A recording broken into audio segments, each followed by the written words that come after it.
you. How lovely, and thank you for having me. And thank you to CNA for making this possible and arranging this. Now, David, you remember that in the book, I take time to talk about these pictures hanging on the wall.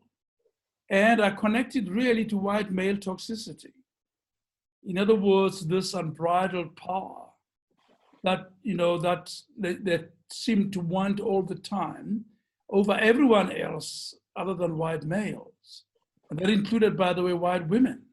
So, and there I was, and suddenly you had all of these pictures. And I make 2 or 3 points in the book about it.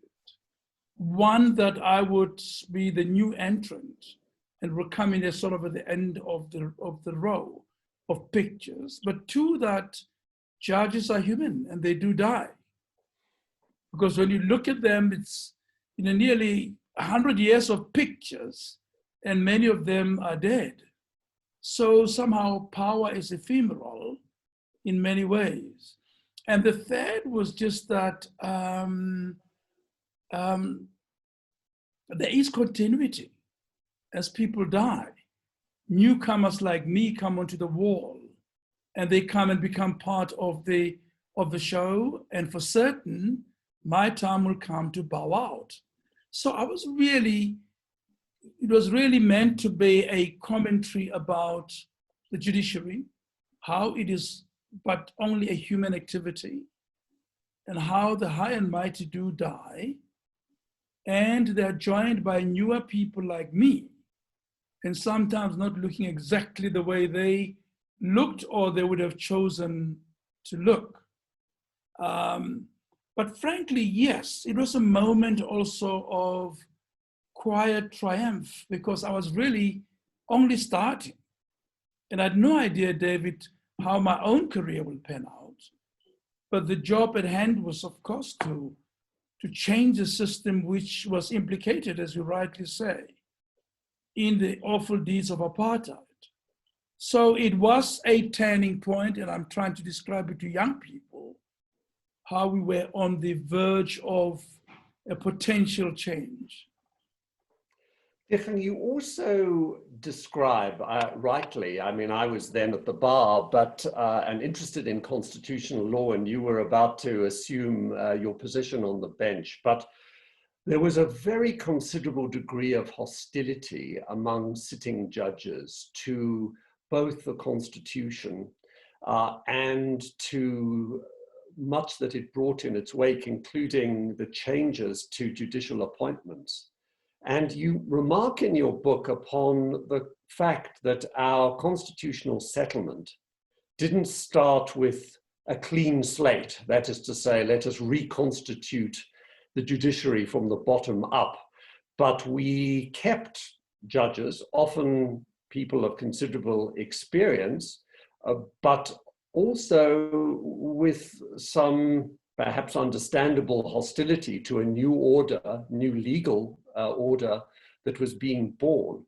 And I'm wondering, reflecting back, whether you think that was a constitutional error, not to wipe the slate clean, as it were, or whether you think on balance, keeping the judiciary as it was and slowly, perhaps for some too slowly, changing its component parts was a better course of action to take?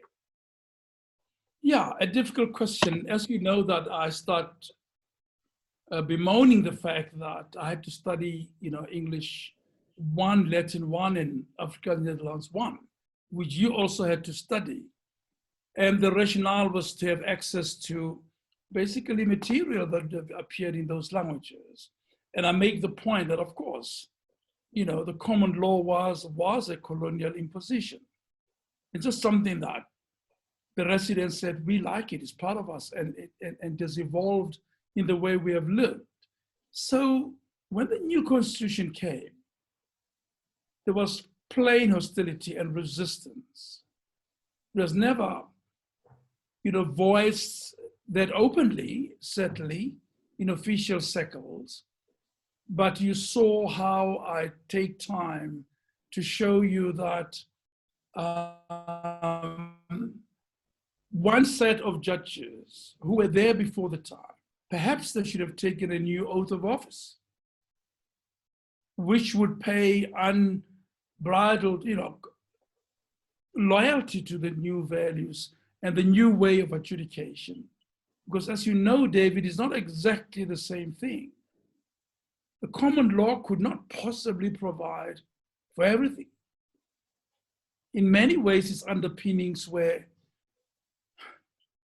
sometimes racist, sometimes against gender equality, sometimes homophobic, sometimes, it had a whole range of uncomfortable things. Patriarchy sat all over and in the middle of that system, despite some of its good parts. So some of us were very emphatic about the fact that the Constitution ought to be transformative. And we cannot sit back and say the common law is fine and it serves us well and that's where it ends. And that is why I take you down that route where Arthur really burst out, if you remember, in pharmaceutical and said, no, there's only one law in this country, not two laws. There's only one administrative law, not two sets of administrative law. And they all flow from one source. That's a new source. Not the past, but the current source, which is the Constitution. So there's always that, and the contestation continues to this day. There are many lawyers who want to go, along with their businesses, on with their business without even a word of reference to the prime source of our new society. And that's problematic, very problematic. Yes, I suppose there were two things that were intertwined, and it's not just about the then sitting judges, but also about lawyers and the professions at large, which is that there was, in part, of course, ideological resistance among the establishment to the new constitution. There was also the lawyers' sort of conservative habits of thought to put the constitution into a separate box, as it were, and say, well, that's what constitutional lawyers will do. We'll just get on with the business that we know so well. And I suppose it's taken a long time to, and perhaps we haven't even completed the process of integrating and understanding how the constitution sits at the foundation and infuses the entire legal system. Perhaps it's just inevitably a process that lawyers who are often averse to change are slow to adapt to. Yes, I think you're right. I'm not trying to impute, a forethought malice on the part of everybody in the profession, in practice, or in people tended to go on with the legal culture they knew and were comfortable with. And you remember that it is Claire who warned us many, many years ago that you're going to find the biggest obstacle to be the legal culture. The way lawyers behave tend to go back to what they know, have trained over the years. Add the prejudice of apartheid, then resistance becomes part of it. But the design of the court, and I spent some time on that, was to have an overarching source of all law and to preserve and keep those parts of the common law that are tolerable, that actually can serve well under the new order. And we've made it, and the Constitution is quite clear that where, for instance, customary law, constitutional or common law depart from that, or statutory law departs, then they must be struck down. So this was an attempt, and I agree with you, it has taken time, it is slow, and it actually did not always get there. I remember at the beginning I talked to you to write about cases like Mhlungu, where Sidney Kentridge said, well, you reach the Constitution only as a matter of last resort. And my knee-jerk reaction was, no, sir, first resort, not last resort. Yes. Because that is your prime source of the law.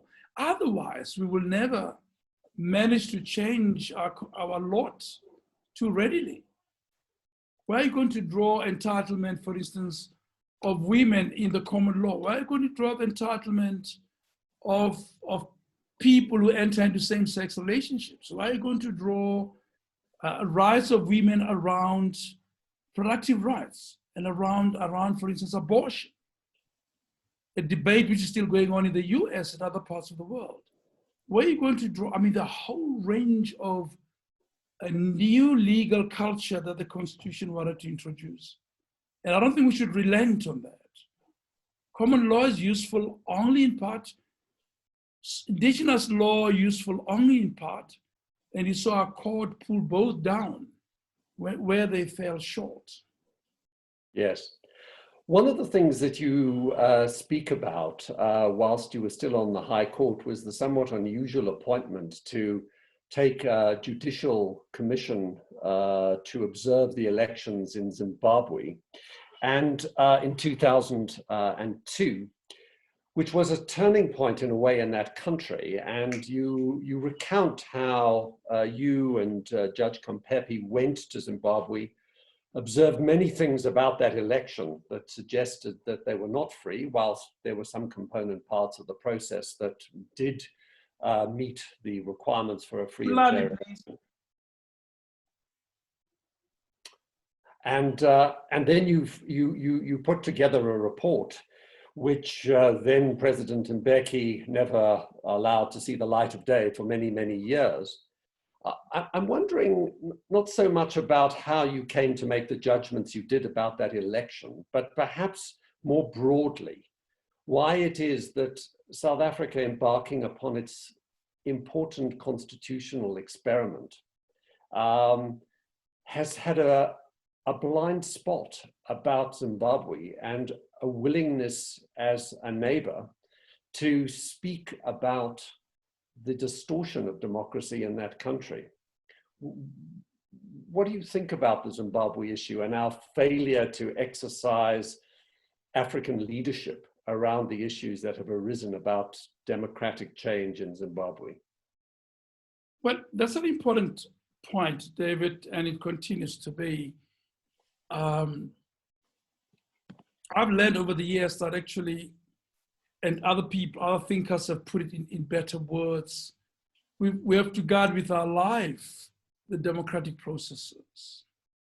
And if we want to keep accountability and change in society, there are certain fundamental things that we ought to continue doing. Sisi Kampepe and I were puny judges, and you know the story sent out there. And we came back and shook our heads vigorously and said, no, that was not free and fair. And to our credit, we had the guards and the presence of mind to be able to make the right call. But the call was not popular with everybody, particularly politically. And the reason, I think, is that there's an unstated culture that says that you don't call out others who are in power like you. And of course, this leads to impunity. We know that. We see it with regimes both in Africa and indeed elsewhere. Just go to Belarus, go to very many examples of just impunity around the world.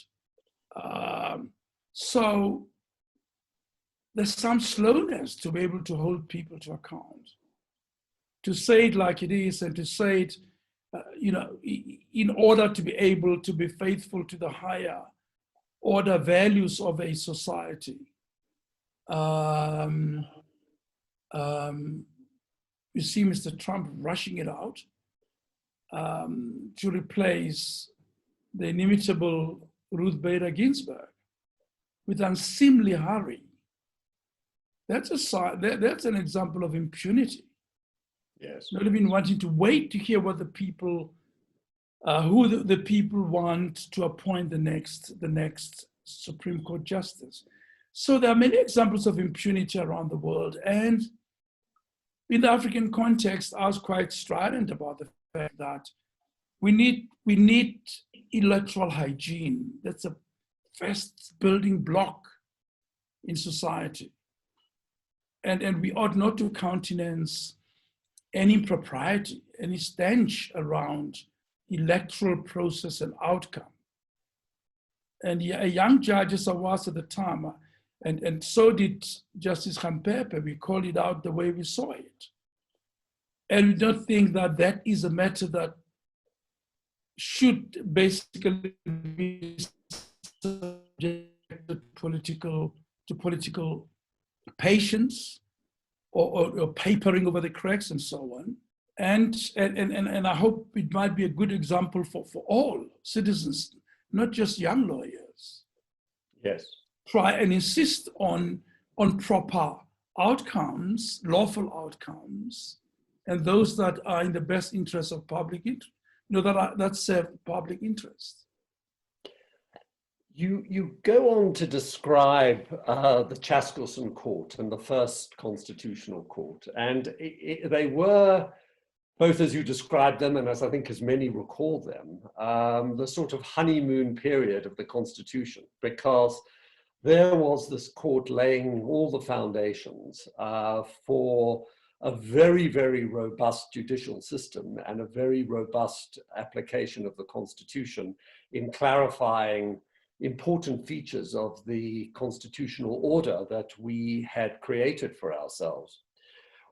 A couple of things I just wanted to ask you about concerning that court, but one of them that you do reference is that court pointed out, and the Constitutional Court had occasion to do so in a number of subsequent cases, that Parliament had a fundamental oversight role to play. And I think if one looks back, whilst for reasons we can discuss, the judiciary has remained a robust, independent branch of government, and the executive has shown no lack of desire to exercise its powers, the weak part of our constitutional order seems to be Parliament. And it's featured in cases, but I wonder if there are thoughts you have about how our constitutional order is let down by Parliament as a critical part of the constitutional order. Yes, the Chaskelson Court, of course, I write with great respect and flair, because that's where it started. Indeed, you're right. And the characters were truly flamboyant, as you know, including the council. And one of them is you, David. And very well done. And congratulations for your incredible roles for counsel like you and Wim and Gilbert Marcus and others who really got out there to bet. And indeed, even George in his own way was out there betting and so on for our new system. So I have time for that, and I record it with due regard and respect. But of course, Chapter 4 of our Constitution sought to tell us how the legislative function would work. Just, and if you remember well, one of the important things that comes out of that, probably one of the early provisions of Chapter 4, is that Parliament has the obligation and duty to supervise executive function. That is one of the prime functions of it, besides making laws, is to hold the executive to account. And of course, you'll see from the cases, and they're ample, that Parliament was not quite anxious to do that, at least the majority of Parliament. And that led to a whole series of cases where we had to say over and over again that you actually have that obligation. All of that culminating, of course, with the famous Nkandla case. But in all of that time, and I attribute it perhaps to the architecture of the Constitution, and I say to some young people who I was debating the issue with on accountability, parliamentary accountability. In our system, ministers are appointed from Parliament. You must be an MP to be appointed a minister. So in effect, the career path of MPs would be at the behest of the president. And if you're a good MP, you might become a minister, who knows? But you might also become an ambassador. If you're an MP, you might become something else. And most of those posts were appointed in our system by the president. So there was some level of personal importance not to run into executive authority. And we actually see a considerable reluctance to hold those who are exercising executive power to account. And the consequences are fairly plain. And that ran into right across everything else, just from plain straight efficiency to proper accounting, to performance, and impropriety, financial or otherwise. So we actually had, yes, quite a parliament that was less and less ready. And that is, of course, exemplified by nearly, 5 motions of no confidence, and all failed. And the courts quite often had to step in and say, no, but you have to do this. As though the obligations in the Constitution were not resting on all 3 arms of state. And indeed, they do rest on all 3 arms of state. Dikgang, you were, of course, appointed to the Constitutional Court, and you describe in some detail what it's like to be appointed to that court, how it works, and so on. I want to move forward, though, a little bit to a sequence of events that, in a way, perhaps not at the time, but certainly looking back as you do in the book, began to develop a political impetus that was to have major consequences both for you in terms of what happened on the Constitutional Court, but also to the entire course of the relationship between the judiciary and other branches of the state. And it begins with the trial and conviction of Schabir Shaik, President Mbeki effectively sacking his deputy president, Zuma, and the sequence of events by which ultimately Mr. Zuma came to be the president of the ANC and then appointed president, and what all of that brought in its wake. Because one of the fundamental things that changed, and changed fundamentally, was that although previous presidents had perhaps often accepted with some reluctance the disciplines of the court, with the coming of the Zuma presidency, the basic relationship, the kind of comity between the bench on the one hand and the executive on the other came to have a fundamental change. And perhaps you could just tell us a little bit how you see the changing political background and the change of our political history, and that fundamental relationship between executive power and its relationship to the judiciary. Well, David, thank you. I mean, it's a fascinating time, and I've tried to give an account in the book that will help us understand and piece up what really the courts had to face. And I say that nothing would have prepared any judge for that particular era. Because as and when the political elite was starting to fall out, having had the honeymoon of Nelson Mandela and the rest, where it all looked seamless and fine, and suddenly there was an out-and-out fissure and division. And that translated itself into contests formulated in legal terms. And you write study from Schabir Shaik, and I take quite a bit of time. And actually, when I started writing the book, I was quite shocked when I did the research to see just the amount of litigation that came through the courts.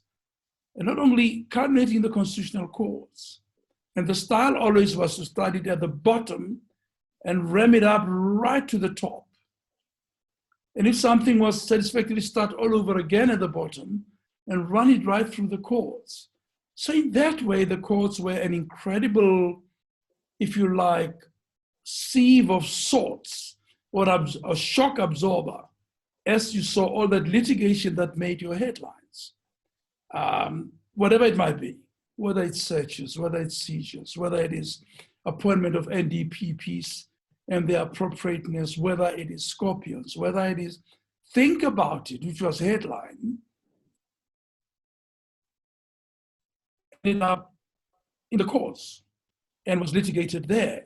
So that inevitably meant that the courts were called out to a much wider duty than the Constitution might have hoped for at the beginning. But without a doubt, the Constitution was cast in very wide terms. Every law or conduct inconsistent with the Constitution is invalid. And it must be so pronounced by the courts. So you can see that once people complain of any illegality, the courts are obliged to actually adjudicate. If you think of the provisions of Section 34 of the Constitution, everyone is entitled to have any dispute which can be resolved by application of the law to approach the courts. So they were sitting ducks. We have to soak it up. And the High Court did its own fair share because a lot of litigation was in those courts. Think of what? Think of Shabir Sheikh, for instance. Think of many of those who are absorbed by the High Court. But be that as it may, yes, collision course was inevitable.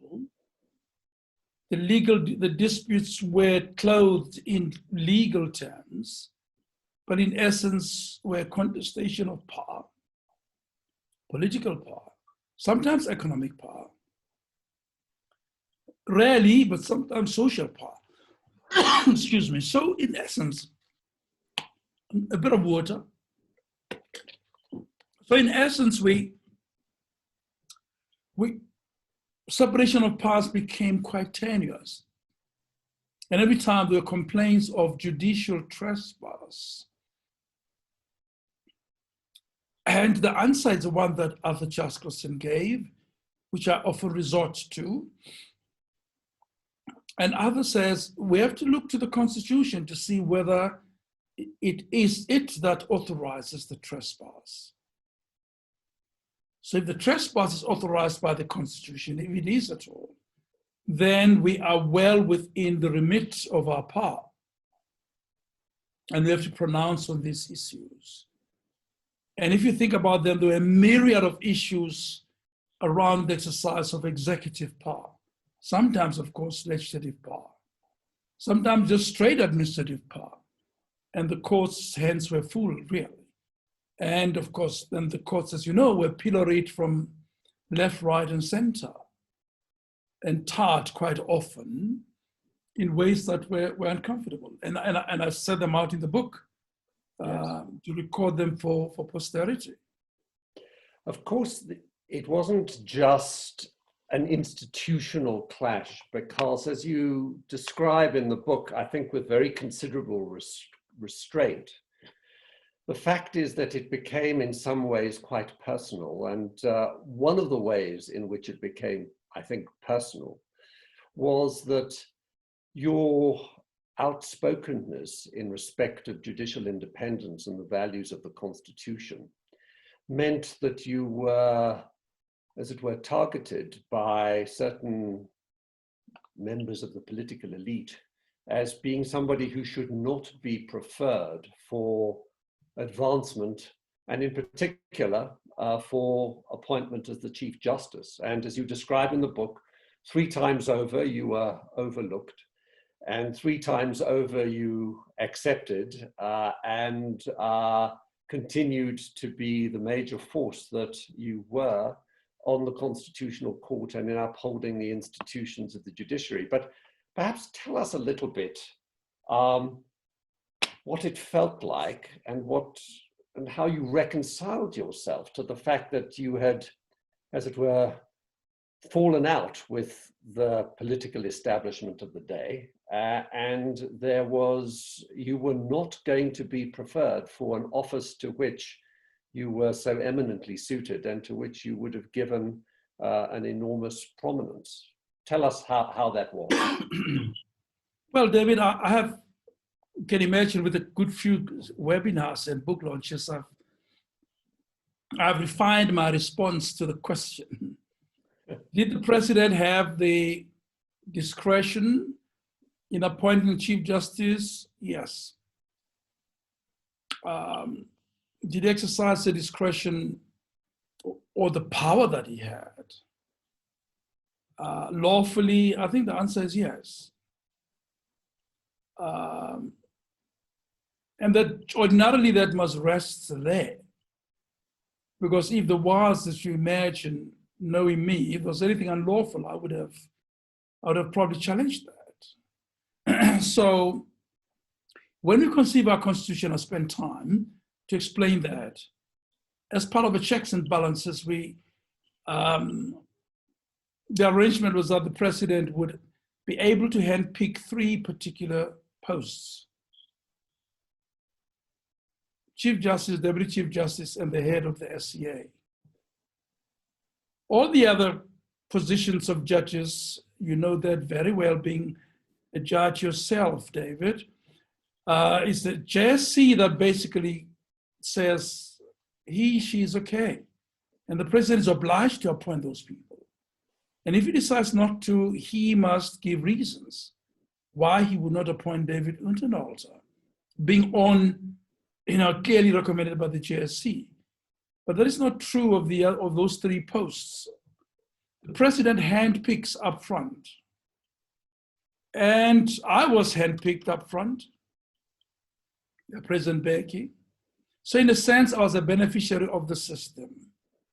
So I'm hard pressed not to go there. I must accept that this was a choice of another president at another time. And that's what it was.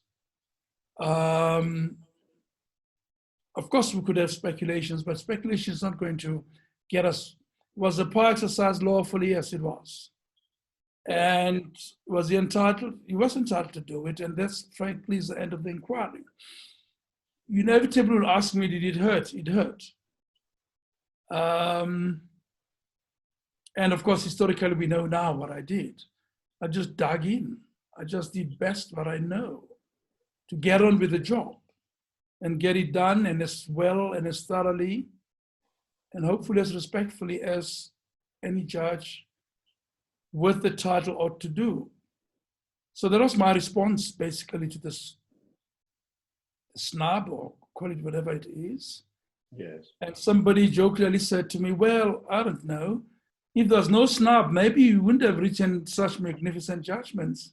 You probably came out there to say, I'm going to write to my heart's content, and that's what I had the privilege of doing.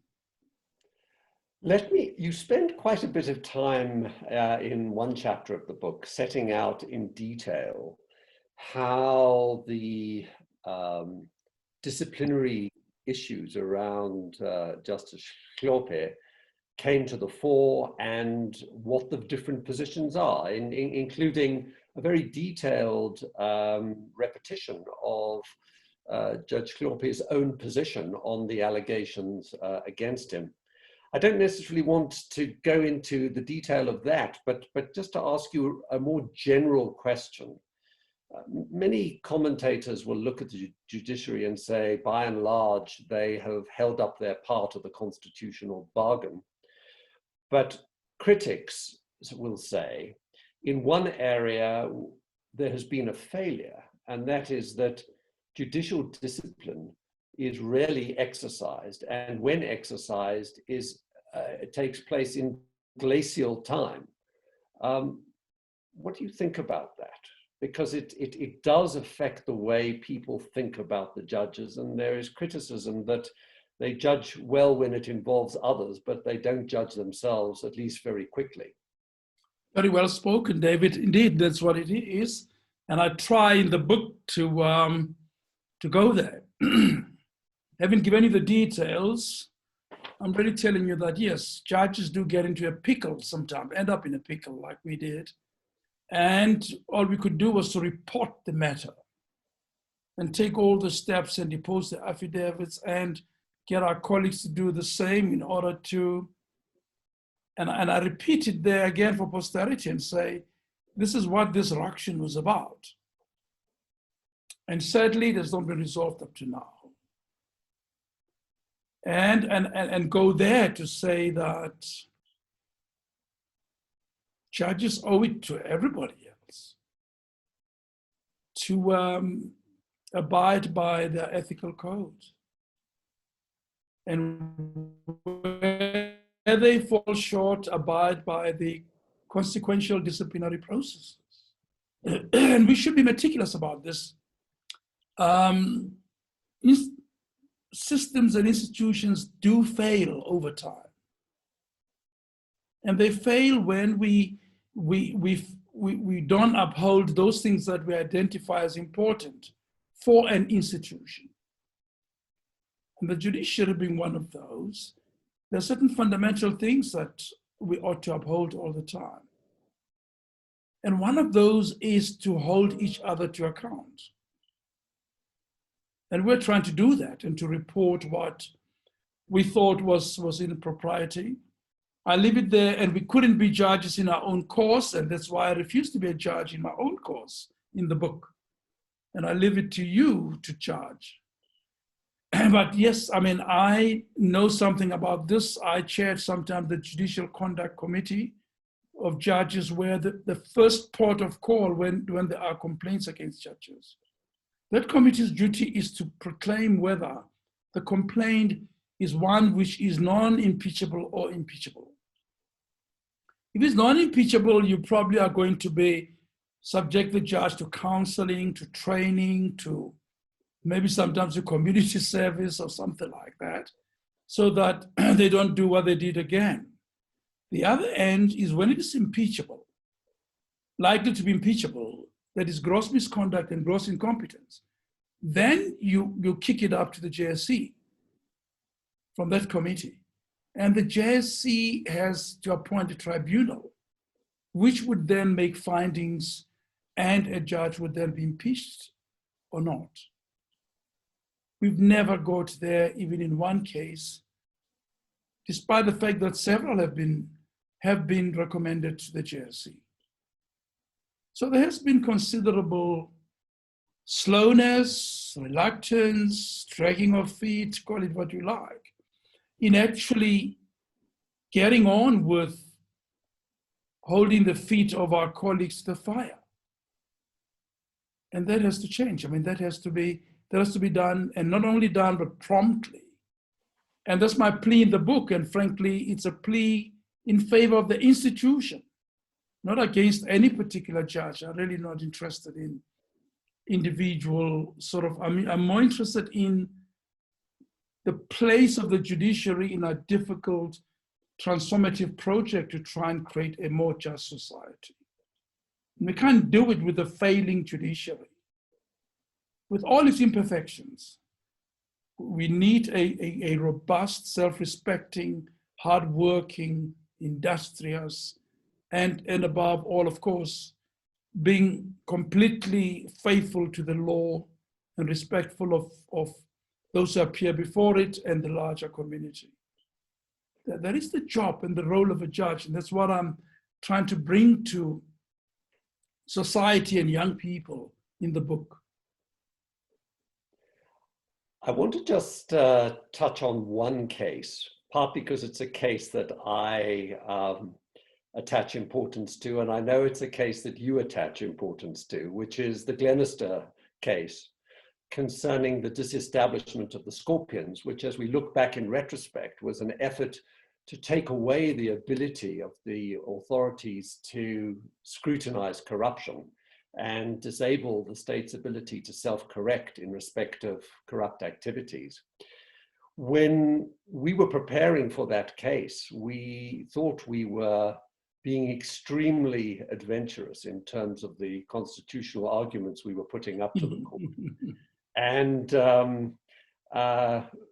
the ultimate result was a very, very narrow victory on a number of extremely, let me put them this way, robust and adventurous constitutional arguments. I wonder if you have any thoughts, both as to how you got to the result and what you think of the result that you got to in the light of what we now know about corruption and the emptying of the state's capacities to fight it. You're not going to hear me talk about how we came to the decision. I'm not going to second guess the judgment at all. As you know, it's a very good tradition not to second guess your own judgment. But there are a few important things that I'll say nonetheless, David, that come close to your question. The one is, for the first time, the court was really tightly divided. We've had divisions of 7-2, 8-1, that kind of thing. Rarely 5-4, as it was in that case. Only 9 justices sat.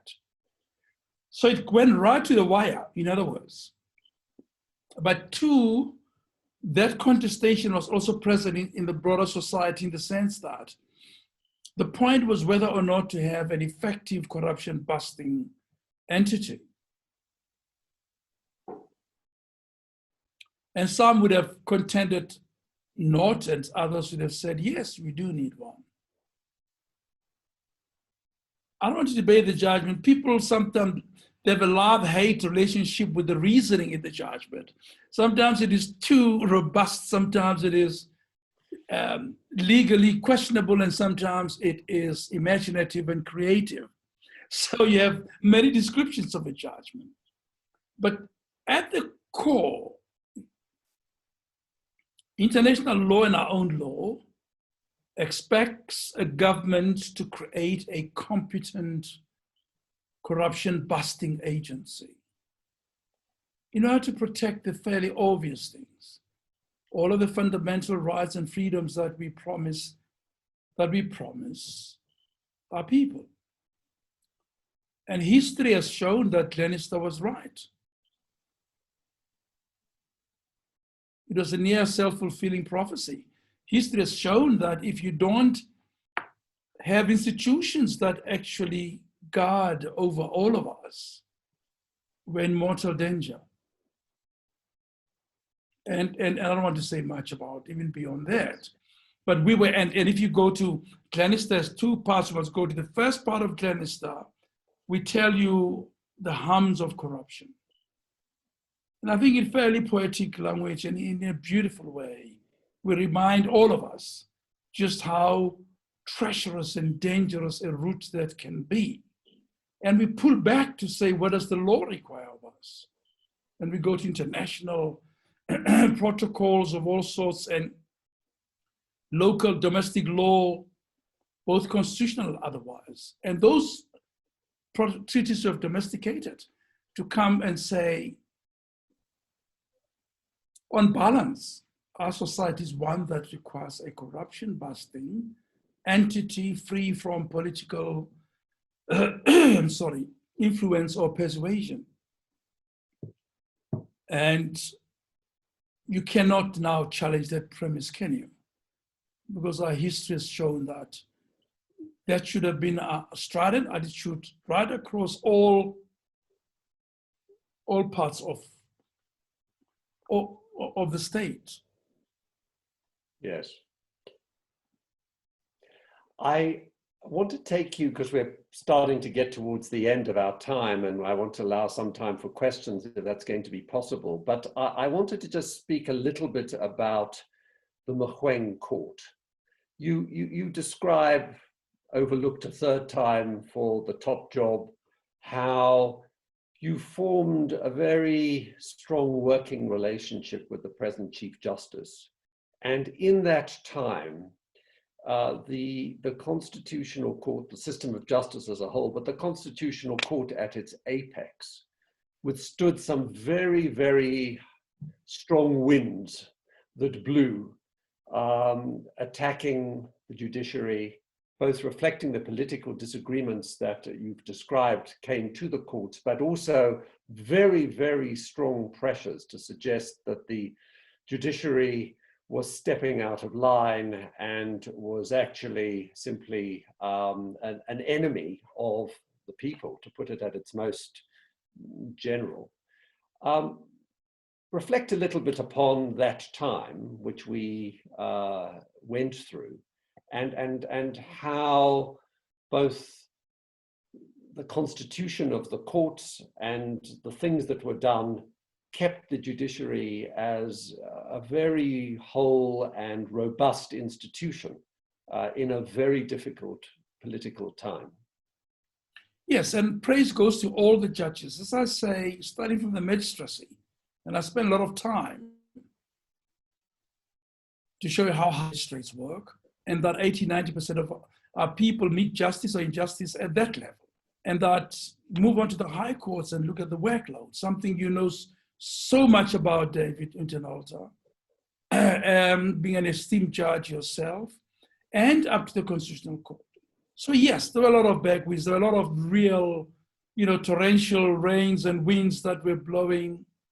And particularly once we had cemented our relationship with the Chief Justice, and we agreed that we will keep the institution together, and that what matters indeed would be the vital interest of the people as a whole, and not the ruling elite. It was a very important platform of our relationship. And therefore, and then we started getting a lot of pillaring. Remember, it was the same time when there were suggestions that some people were CIA agents. And I spent some time in the book to show you what nonsense it was, and how some of us insisted that they produce the evidence.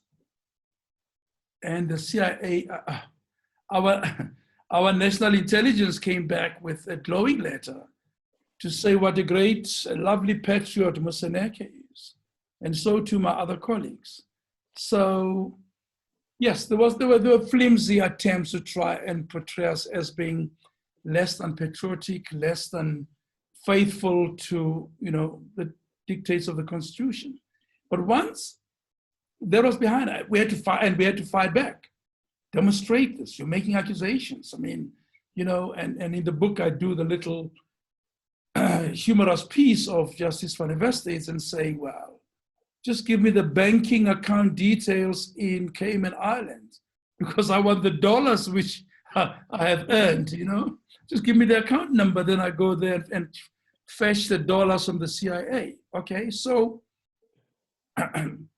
it was nonsensical, it was mad, it was stupid. And the old tired trick that if you are shown to be a spy, you must be totally, it is treasonable and inimical to.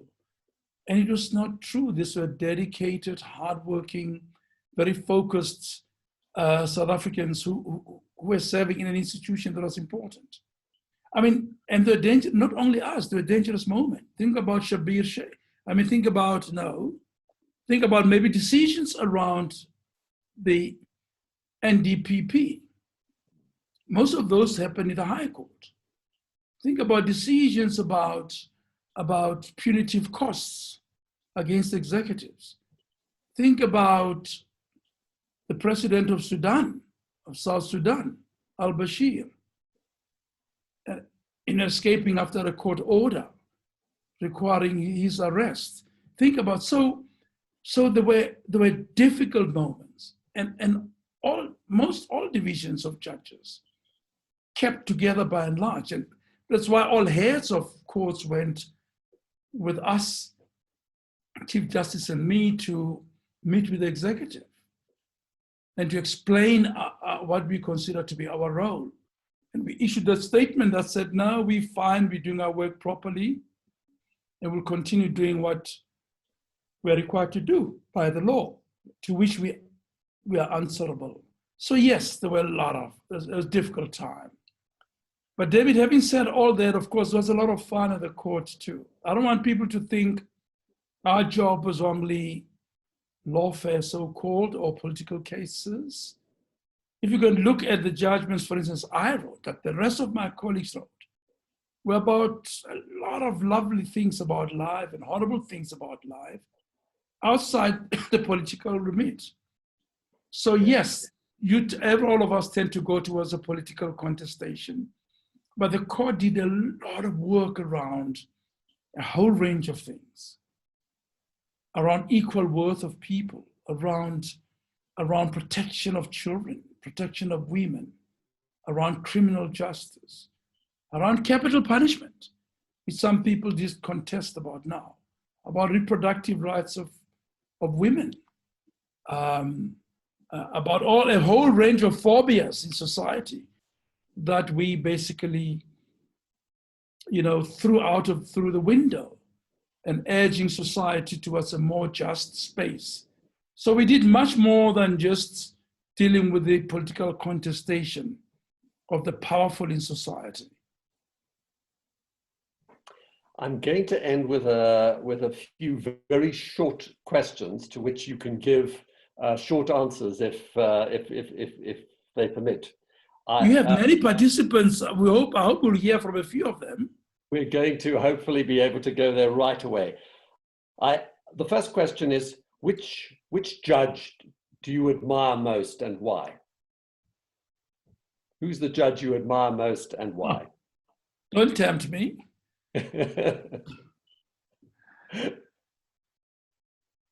Yeah, don't. Difficult question. I mean, I have a lot of time and space for my very first chief, which is Arthur Chaskalson. Yes. Particularly jurisprudentially, yeah, I'll tick that box. And yet I admire Paslanga for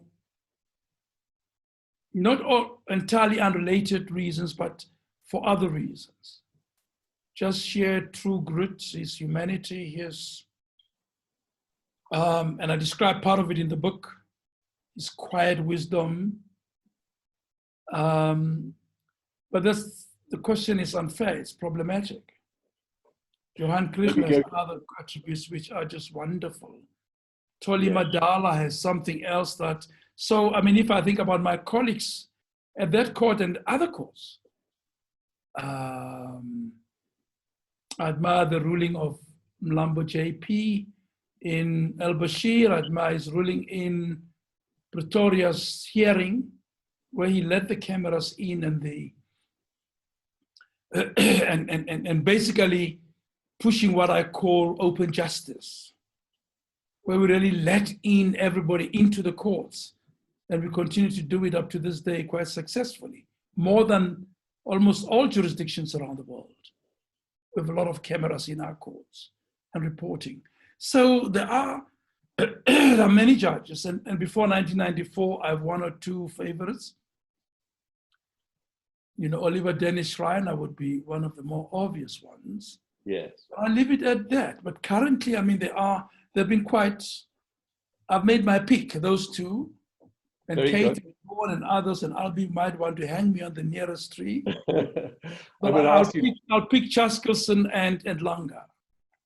Let me ask you two last very quick questions. Which of your judgments, or which judgment of yours would you say is the best piece of work that you did while on the bench? Which do you have the strongest feeling about as the best example of your work? Glenister and Barnard. Yeah.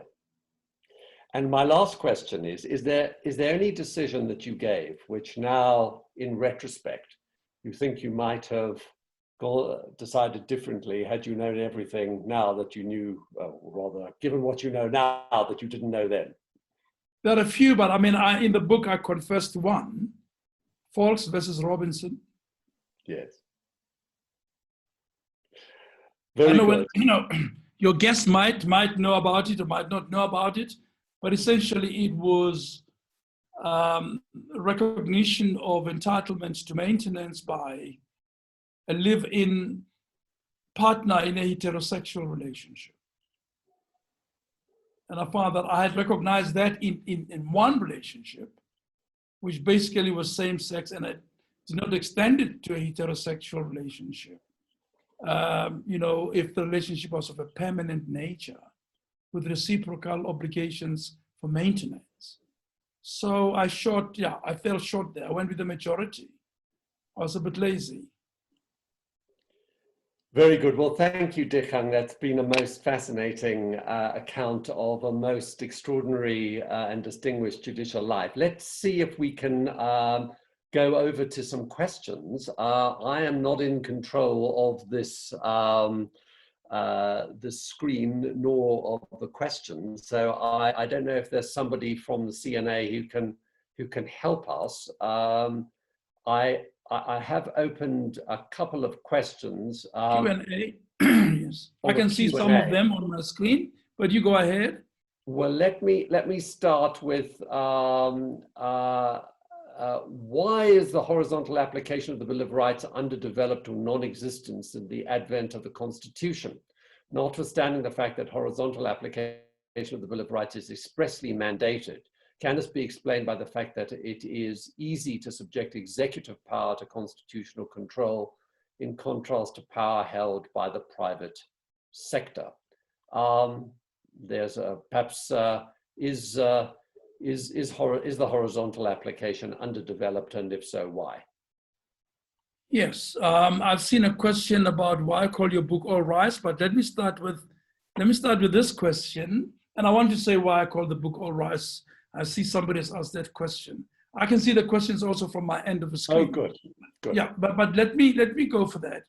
Yes, that's one of the sadness of my stay of the court, is the absence of a more extensive application of horizontal application of the Constitution.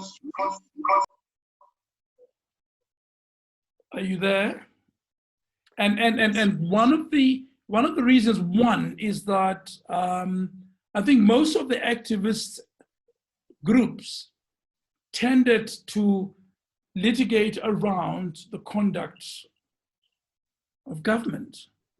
And therefore, excuse me, there was an easy and vertical application of the Constitution. But there are cases which you mustn't forget, which we did, which related also to horizontal application of the Constitution. One that comes to mind, for instance, would be the order we gave in the class action that related to minors who had contracted a disease working under mine. I can't remember the disease in the moment, immediately. Silicosis, indeed. It was, yeah. And think about the case we did relating to competition and the pricing of bread in a collusive manner. We did a number of cases on competition law that tended to invoke the Constitution horizontally. So the examples are fewer. But I think the reason is that those who litigated most vehemently, I think, in the initial parts of the court, tended to target the obligations of the state, which are primarily vertical. But the court has not shied away to find horizontal application. Of course, if you're a court, you have to wait and do what has been brought to you. Let me go to the, and I'm not trying, and I must emphasize, I do not think the private sector is off the hook. I think the exercise of public power, which is in commercial sense, akin to public power, is one that ought to be scrutinized, and relief must be given to those who would be entitled to it. And we've done so on a few occasions. The book is called All Rise, firstly because it is a call to duty to all judges, to all magistrates, all judicial officers. And it's a call to duty to litigants and their counsel and everybody. So if you call, it's a little clarion call to say, let's get on with it. Let's try and do justice. But All Rise is also a call to all of us to seek to achieve the grand and the high-standing ideals of a just society. We ought not to roll back and accept that institutions have been smashed and it's done. We ought to reel back and push in and say that we need to rise to this challenge of, for instance, diminished institutions that are incapable of delivering on the way they are. All Rise is also, if you read it carefully, is a call to not only the need to establish a competent state and a fair economy, but it's also a call to all of us being consistently demanding of accountability all across the board, both from state and those who purvey and control private power. So it is, if you like, it's a call to all of us to really seek to ensure that our democratic project and our transformative project does not get endangered. And the judiciary is just one of the various institutions that were brought into being to ensure that the project enters, into safe harbor. That's what All Rights is about. There are quite a few questions that have come in.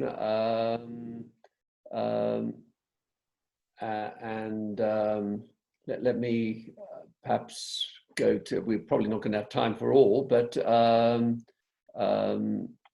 let me just see. What advice would you give to aspiring legal professionals at this time in our country? Your conduct was out of this world. Who was your role model? Just, you know how you inspire me. There's some more personal questions. So perhaps you want to take those, and I'll try and assemble a few more before we close.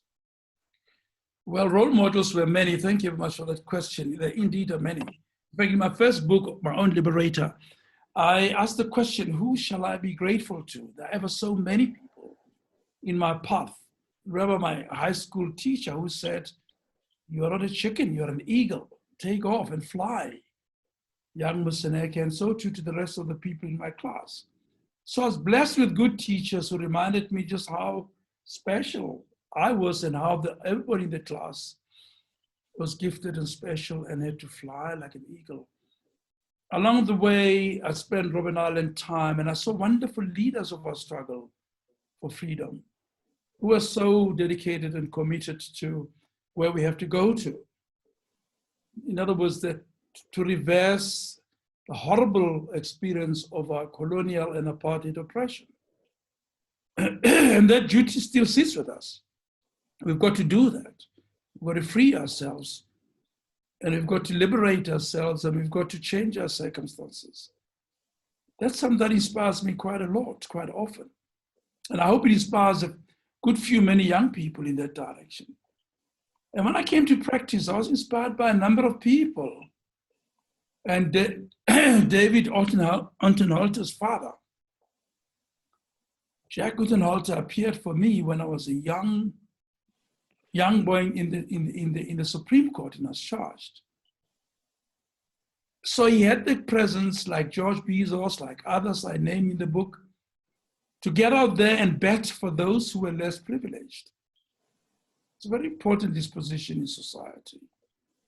And I write them, mention them by name, because it was a commitment to further the cause. As I paid tribute to George Bezos, very much moved by the same thing, and many other people.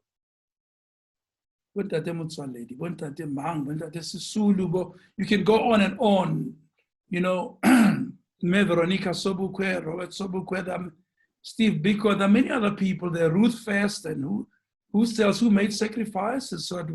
So we should not, as you know, as I opened the book, we should not betray the need to make our society better, the most unequal society in the world. So those things put together would